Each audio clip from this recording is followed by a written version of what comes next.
Morning guys, I hope you're all doing well. Welcome to T1 Academy Current Affairs classes. In today's class, we'll be discussing some national, international and state issues which are in news. Okay, coming on to the first topic, that is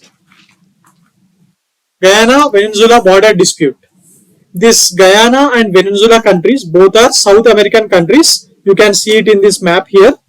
This is Venezuela and this entire region is Guyana, and for this region both of these nations are fighting nowadays. So this Guyana and Venezuela are in conflict over the resource rich region called Essequibo. This region is called Essequibo. Okay, this region name is Essequibo. This dispute has been intensified about this Essequibo region after ExxonMobil's 2015 oil discovery.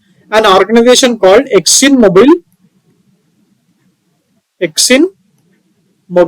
has discovered oil resources in this Essequibo region in 2015, after which this dispute has been arised. Okay, recently the country Venezuela has conducted a referendum in its country in December 2023, supporting that Essequibo is a new province of that country, and the people of Venezuela has also favored the referendum. Because what is the reason? As Venezuela is facing huge debt and inflation in their country, if this Essequibo region of Guyana is taken into its country, the oil resources of that area can be used for the development of Venezuela. By seeing that, even the public of Venezuela has also voted in favor of referendum. Okay, but this Guyana's country is there na. This Guyana's claim for this region has been internationally accepted since 1899.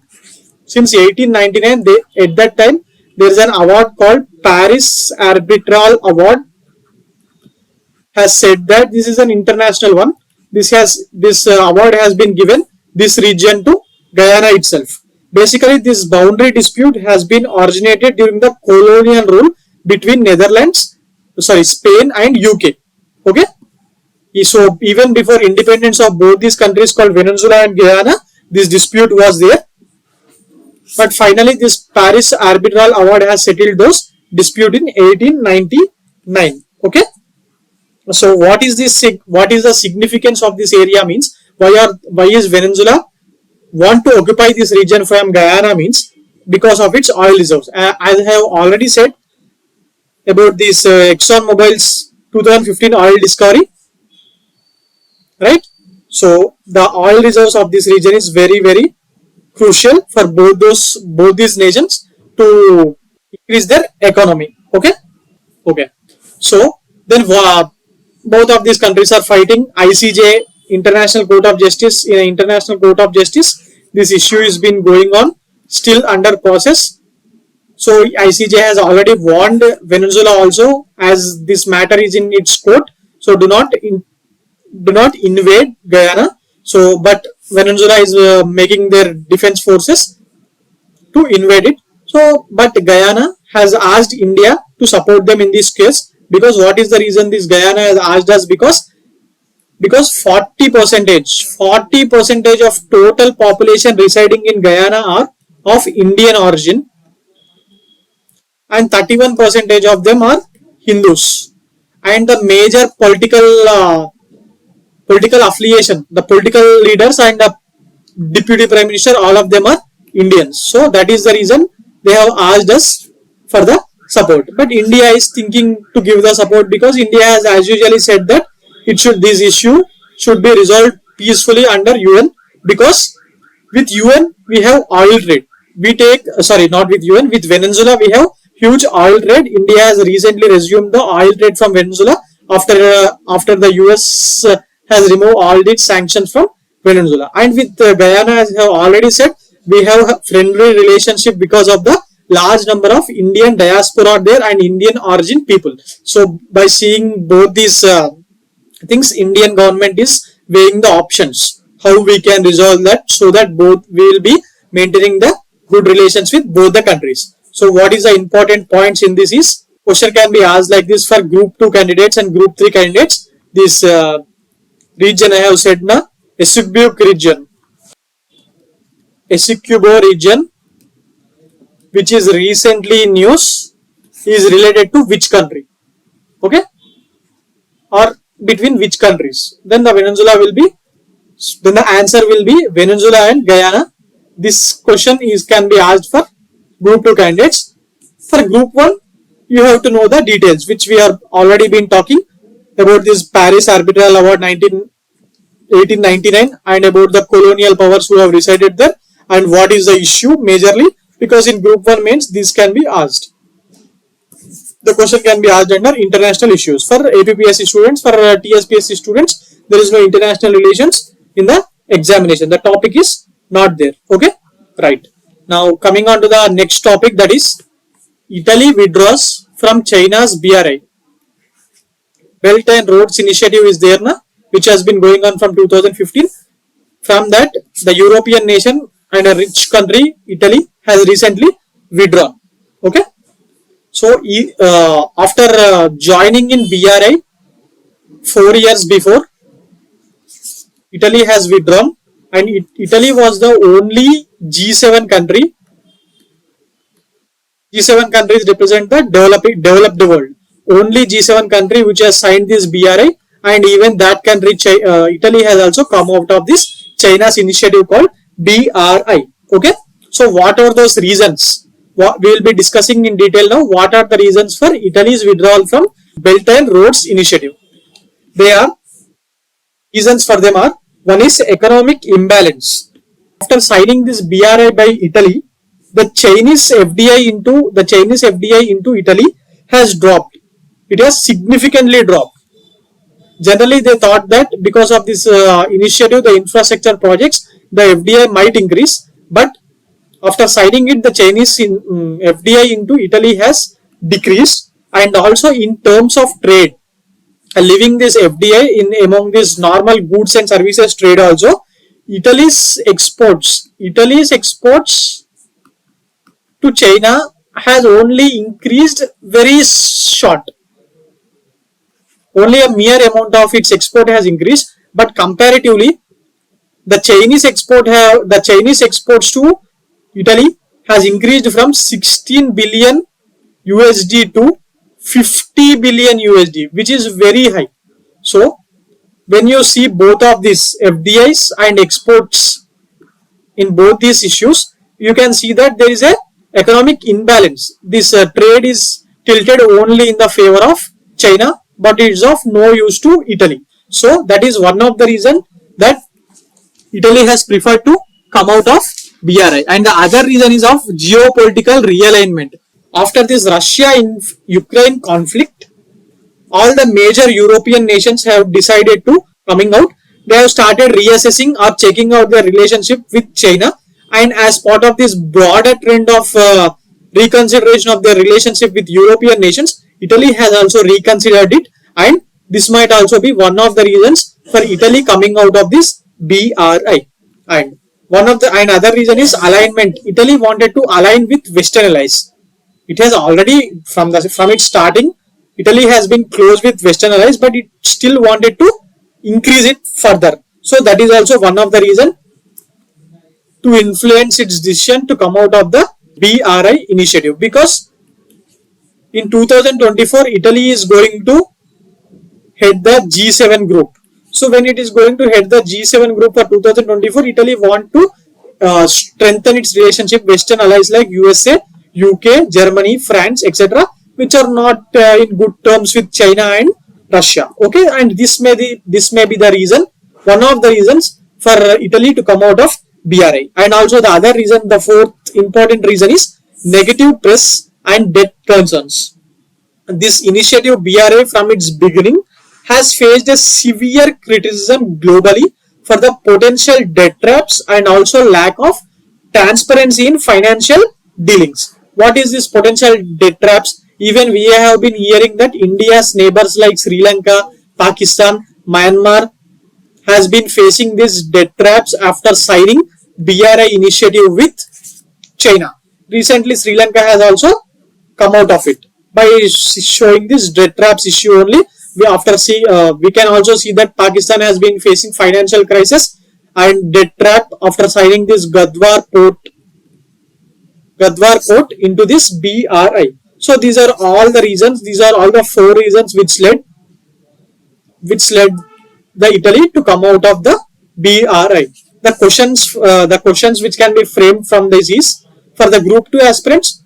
Recently, which European country or a G7 nation has come out of the China's BRI? And also some statements, and they can ask which of the following is right. And for Group 1 students for the mains examination, you have to remember all these points. These points are very, very important.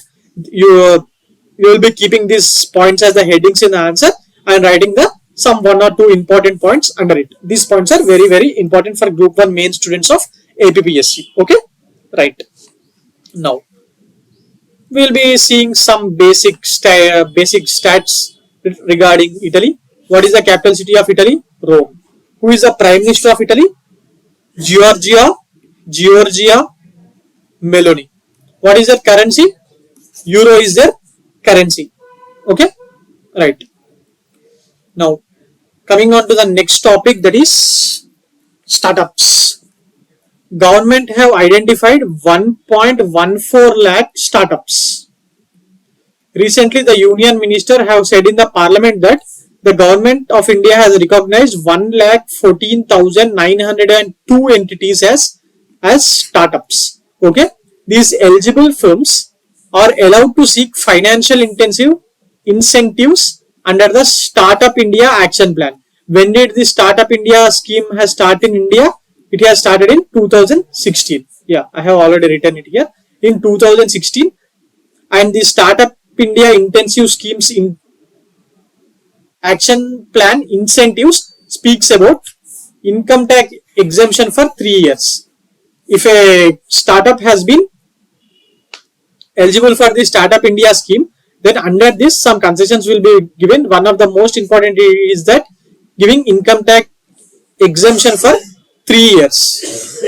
Okay, and who have recognized, which department has recognized these 1,14,000 startups is DPIIT, Department for Promotion of Industry and Internal Trade, which comes under Ministry of Commerce and Industry. Okay, right. And some small details regarding this are Startup India scheme has been started in 2016. This is very important because recently in TSPSC and APPSC exams they have been asking about schemes also.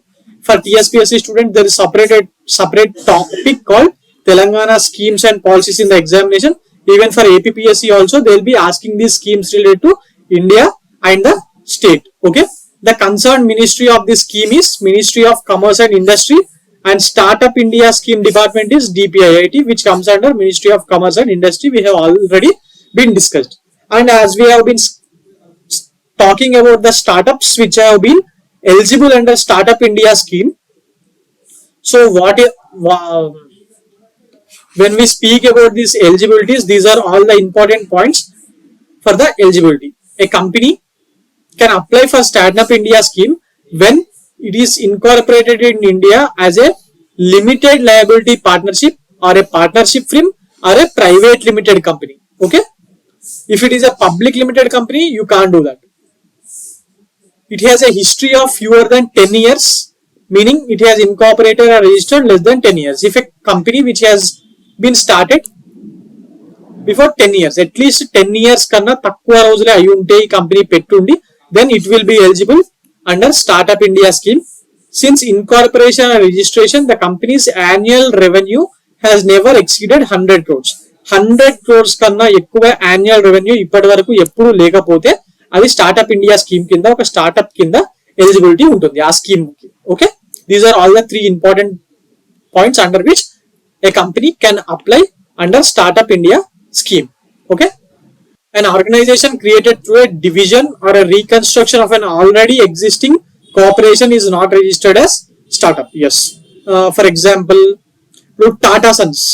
This is a major Tata Sons is a main company or under which only all TCS Power, Tata Power, all of this companies work. If Tata has come up with a new entity called something Tata Infrastructure or Tata Green Energy Limited, this can't be asked as a startup. This can't be a startup because this has been already under the of Tata Sons. So you can't see this one as a startup. If some new one, when the at the time of introduction of Paytm, it was a new company, right? It was a new one. So at that time, this Paytm is considered as a startup. Okay, right. Now coming on to the next topic, that is Global Partnership on Artificial Intelligence Summit to begin in New Delhi. Okay, on December 12th, 2023, a summit about artificial intelligence has been started at New Delhi. This is very important, guys. Question can be asked. This has been started by our Prime Minister our Prime Minister Narendra Modi at Bharat Mandapam in New Delhi. Okay. So what are the important points regarding this? Ante, the main aim of this summit is to bridge the gap between the theory and practice on artificial intelligence by supporting cutting edge research and applied activities of AI. So AI గురించి మనం మాట్లాడుకున్నప్పుడు ఒక ఆ AI గురించి ఉన్న థియరీకి మనం దాన్ని practice చేస్తున్న దానికి ఒక చాలా గ్యాప్ ఉంది. ఆ గ్యాప్ ని ఫుల్ఫిల్ చేయడానికి దానికి సంబంధించిన రీసెర్చ్ ఫెసిలిటీస్ కి అన్నిటికీ సపోర్ట్ చేయడానికి ఈ సమిట్ ని నిర్వహిస్తున్నారు. Basically this summit for the first time was been held in 2020. And for this artificial intelligence global partnership on artificial intelligence, all the countries in the world are allowed to be its members, but till now only 28 countries joined in this initiative called Global Partnership on Artificial Intelligence. There are only 28 members till now, including European Union. What about India? India has been a founder member of this. India has been a founder member of this GPAI. And where is its secretariat? Its secretariat is in OECD. Is there now? OECD's headquarters premises only. This GPAI's secretariat is also present. What do you mean by OECD? OECD means Organization for Economic Cooperation and Development. Where is its headquarters? It's in Paris. So it is in Paris only. The secretariat of GPAI is also present. Basically, this GPAI working group is focusing on 4 important themes. What are they? They are focusing on 4 important themes called responsible AI. Right? They are working on these 4 important themes. They are, one is responsible AI. Second is data governance. Third is the future of this work, about this work. Fourth is innovation and commercialization.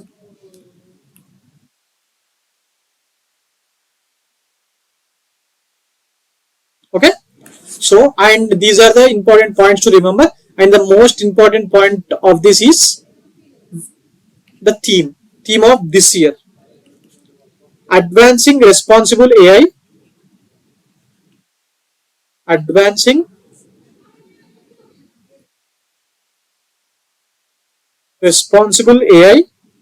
in public sector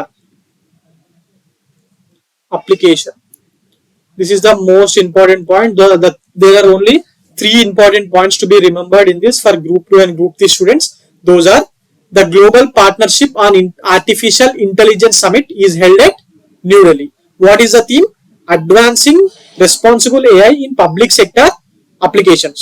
This is the theme. And also one of the important point is the total members, 28 countries are the member countries, including EU, and all the countries in the world are eligible to apply for this membership. These 3 are the most important points. Okay. Now coming on to next topic, that is India born media veteran Dr. Sameer Shah elected as a new BBC chairman. So this Sameer Shah belongs to India. He was born in Aurangabad of Maharashtra, and previously he was working as the head of he was working as the head of current affairs and political program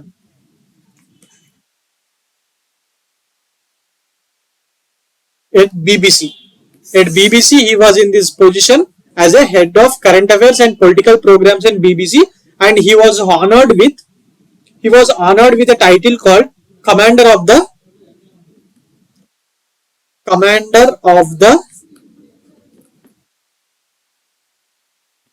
Most Excellent Order of British Empire. He was honored by this title, Commander of the Most Excellent Order of British Empire by Queen Elizabeth II. By Queen Elizabeth II in 2019. Okay. So only point which is important is who is the Indian who has been appointed as the new chairman of BBC. Okay. Because this can be asked. This can be asked in the examination because during our Indian national movement, BBC used to criticize all the initiatives of Mahatma Gandhi, Sardar Patel, and all the work done by Indian National Congress towards the independence. So it used to criticize a lot. When an Indian, a born Indian, has become the chairman of this board, so then it will be a proud moment for Indians. So automatically this question can be asked in the examinations. So the answer is Dr. Samir Shah. There is only one point to remember in this, that is his name. Okay, and maybe this can also be asked. This point can also be asked. Please try to remember that point. Okay. Now coming on to cyclones, I am discussing the topic of cyclones here because recently there has a big cyclone in AP and Tamil Nadu regions which is called Michong. ఇది ఇక్కడే బాపట్ల దగ్గర తీరం దాటింది. Okay, the word Michong has been proposed by which country? It has proposed by Myanmar. This point is very important, can be asked. Okay, అసలు మరి మిచాంగ్ అనే దానికి అర్థం ఏంటంటే మయన్మార్ వాళ్ళ భాషలో దాని అర్థం resilience and fortitude. Who has recently named, which country has named Michong cyclone which has recently affected AP and Tamil Nadu regions అని చెప్పి AP వాళ్ళ క్వశ్చన్ రావచ్చు. The answer is Michong. Okay, and అసలు basic గా cyclone అనే దానికి అసలు అర్థం ఏంటో తెలుసుకుందాం. ఈ సైక్లోన్ డెఫినిషన్ ఉంటుంది ఖచ్చితంగా. The cyclones are caused by some atmospheric disturbances which are formed around a low pressure area distinguished by swift and often destructive air circulation. అంటే ఎక్కడైతే సముద్రంలో లో ప్రెషర్ ఏరియాస్ ఫామ్ అవుతాయో అలాంటి ఏరియాల్లో కొన్ని అట్మాస్ఫియరిక్ డిస్టర్బెన్సెస్ వల్ల ఈ సైక్లోన్స్ అనేటివి ఫామ్ అవుతాయి. బట్ దీన్ని ఇండియా అండ్ సౌత్ ఏషియా ఏరియాలో మాత్రమే సైక్లోన్ అని పిలుస్తూ ఉంటారు. And in other parts of the world ఈ cyclones are called with different names. అందుకే ఇది జాగ్రఫీ, వరల్డ్ జాగ్రఫీ టాపిక్ కింద ఇది అడిగే అవకాశం ఉంది. So that is the reason I have been discussing these names. Okay, I have kept this names in the slides. So in USA, these cyclones are called as tornadoes. Okay, in Japan they are called typhoon. In China, in South China samudram ఉంటుంది కదా, South China Sea, ఆ areas లో it is called as typhoons. In the areas of Caribbean, that is called as hurricanes. And Hindu మహాసముద్రం అంటే Indian ocean region లో ఉష్ణమండల తుఫాన్ అంటారు. ఉష్ణమండల తుఫాన్ అంటే cyclones. Okay, here we called as cyclones. And in Philippines they are called as babuyo. Okay, and in Australia they are called as willy willy. This image is important, guys. Please try to remember these names ఎందుకంటే exams లో already అడిగారు.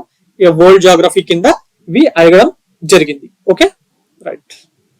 Now coming to MCQs, the first one is Garba, which was included in the list of intangible cultural heritage by UNESCO. Garba is a dance which is performed during the Navaratri festival in a state of India which is very famous, and that has been recently included in UNESCO's intangible cultural heritage list. So మరి ఈ గార్బా అనేది ఏ state నుంచి అని చెప్పి అడుగుతున్నాడు. మనం ఇంతకు ముందు దీనికి సంబంధించిన విషయాలు ఆల్రెడీ ఒక రోజు క్లాస్ లో డిస్కస్ చేసుకున్నాం. So options given here are, one is Assam, B is Gujarat, C West Bengal, D Kerala. ఓకే, సో మరి దేని మీద ఆన్సర్ ఏంటి? Answer is Gujarat based. Gujarat lo Garba is very very famous even after recognition by UNESCO as an intangible cultural heritage. Home Minister and Prime Minister have also appreciated this thing. Okay.